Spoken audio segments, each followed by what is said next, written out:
നിങ്ങളുടെ favourite shows ഇനി ഒരിക്കലും മിസ്സാവില്ല. ഇപ്പോൾ C5 കാണും നിങ്ങളുടെ ഫേവറേറ്റ് ഷോ തികച്ചും സൗജന്യമായി.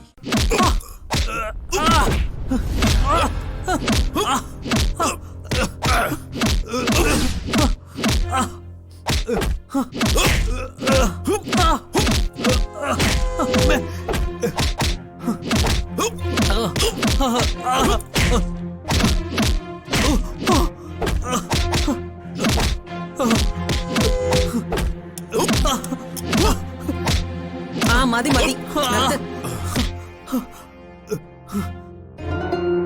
ഇവന് തൃപ്തിയാവോളം കൊടുത്തോടാ. ഇവന് തൃപ്തിയാന്ന് തോന്നുന്നു, പക്ഷെ നമുക്ക് തൃപ്തിയായിട്ടില്ല. ഇനി തല്ലാനൊന്നും നിക്കണ്ട. ഏതായാലും ഇവനെ നമ്മൾ കൊല്ലാനാ തീരുമാനിച്ചിരിക്കുന്നത്. ആ, ഇവനെ നമ്മള് കൊക്കയിലേക്കാണല്ലോ എറിയാൻ പോകുന്നത്.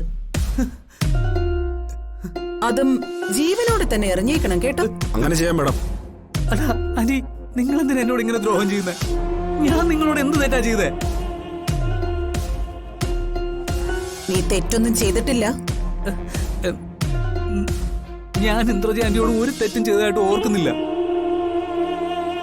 നീ തെറ്റൊന്നും ചെയ്തില്ല. എന്റെ പൊന്നാന്റി, എനിക്ക് അറിയില്ല ആന്റി. മീനാക്ഷി എന്റെ ആരാണെന്ന് നിനക്കറിയോ?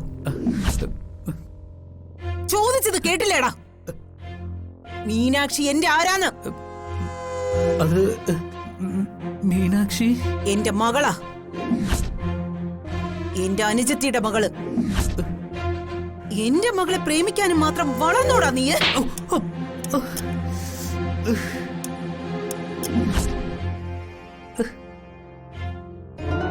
അവളെ കെട്ടാനുള്ള ധൈര്യം നിനക്കുണ്ടോടാ?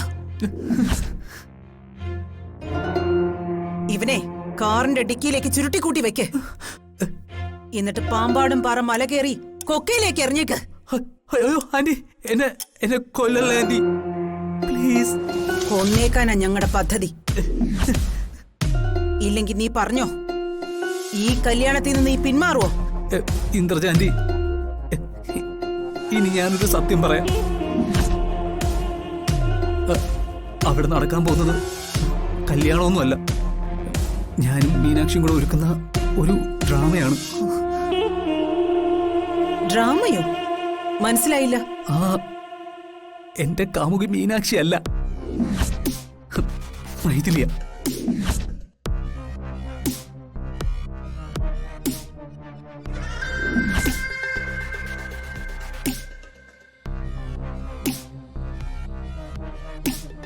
മൈഥിലിയുമായിട്ട് എനിക്ക് ഒളിച്ചോടണം.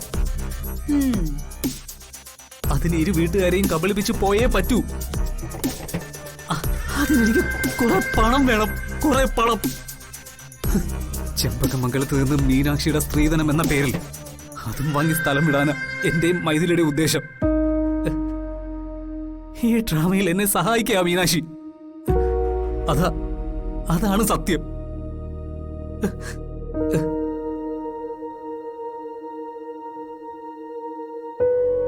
മൈഥിലിയുമായി ഒളിച്ചോടാൻ മീനാക്ഷി നിന്നെ സപ്പോർട്ട് ചെയ്യാണെന്നോ? ആ, അതെ. ഞാൻ ഒളിച്ചോടാൻ പോകുന്നത് മൈഥിലിയുമായിട്ടാണെന്നുള്ള സത്യം മീനാക്ഷിക്ക് അറിയില്ല. എന്റെ കാമുകി മറ്റേതോ പെണ്ണാണെന്നാണ് അവൾ കരുതിയിരിക്കുന്നത്. അത് ശരി, അപ്പൊ അങ്ങനെയാണല്ലേ കഥ? അതെ. ചരിത്രം ആവർത്തിക്കുന്നു, മറ്റൊരു തരത്തിൽ. അതാവർത്തിക്കണം.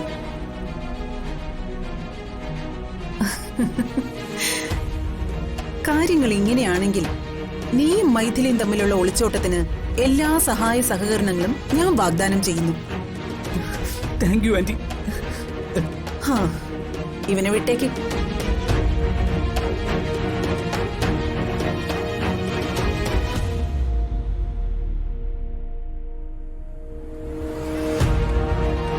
ചെമ്പകമംഗലം എന്ന വടവൃക്ഷത്തിന്റെ തായ്വേരിളകി.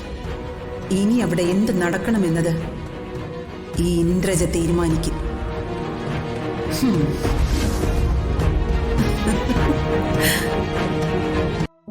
എന്നാ പിന്നെ നമുക്ക് കാര്യത്തിലേക്ക് കടക്കാം.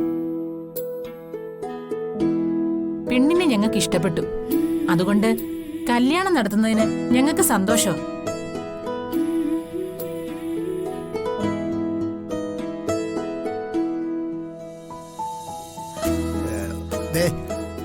അഭിപ്രായം തന്നെ എനിക്കും.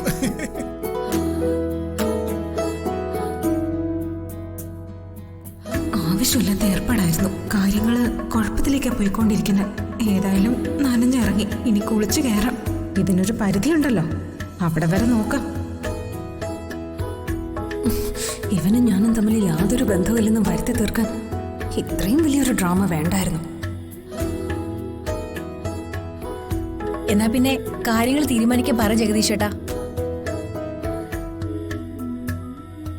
അതെ, ഇരു കൂട്ടർക്കും ഈ കല്യാണത്തിന് 100% സമ്മതമായ സ്ഥിതിക്ക് ഇനി മറ്റു തീരുമാനങ്ങൾ എടുക്കരുതോ? എൻഗേജ്മെന്റ്, കല്യാണ തീയതി കുറിപ്പിക്കല്.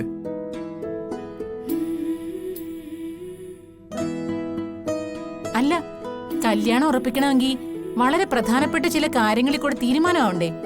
മനസ്സിലായില്ല. താരക ഉദ്ദേശിക്കുന്നത് എന്താണെന്ന് വ്യക്തമായിട്ടൊക്കെ പറയൂ താരക. തനിക്ക് അഭിപ്രായം ഇല്ലയോടോ പണിക്കരെ? എന്താന്ന് വെച്ചാൽ തനിക്ക് തുറന്നു പറഞ്ഞൂടെ?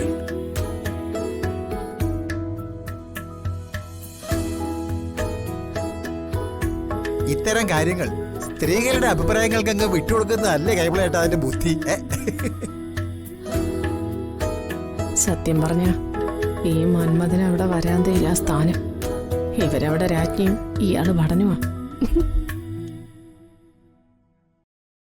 ഞാൻ തുറന്നു പറയാലോ, എന്റെ മകന് എന്ത് സ്ത്രീധനം കൊടുക്കുമെന്നാ ഞങ്ങൾക്ക് അറിയേണ്ടത്.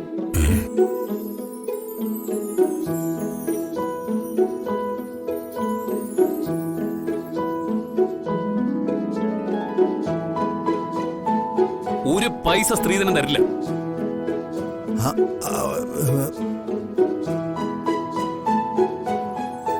സ്ത്രീധനം എന്ന വാക്ക് നിയമവിരുദ്ധമാണ്. സ്ത്രീകളെ നാണം കെടുത്താൻ ഉപയോഗിക്കുന്ന വാക്കാ സ്ത്രീധനം. ഞങ്ങൾ മാന്യന്മാരാരും സ്ത്രീധനം കൊടുക്കാറുമില്ല, വാങ്ങാറുമില്ല.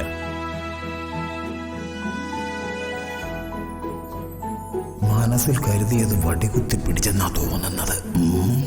പക്ഷേ എന്റെ പേരക്കുട്ടിക്ക് വിവാഹ സമ്മാനമായി ഞാൻ 1 കോടി രൂപ നൽകും.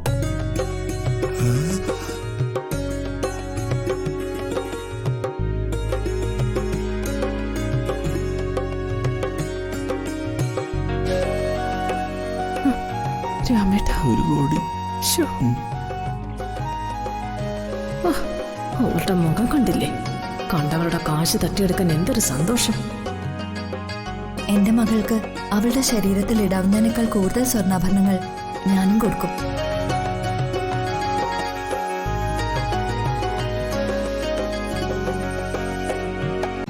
ഡൗൺലോഡ് ചെയ്യൂ C5 ആപ്പ്. കാണൂ എല്ലാ എപ്പിസോഡുകളും സൗജന്യമായി.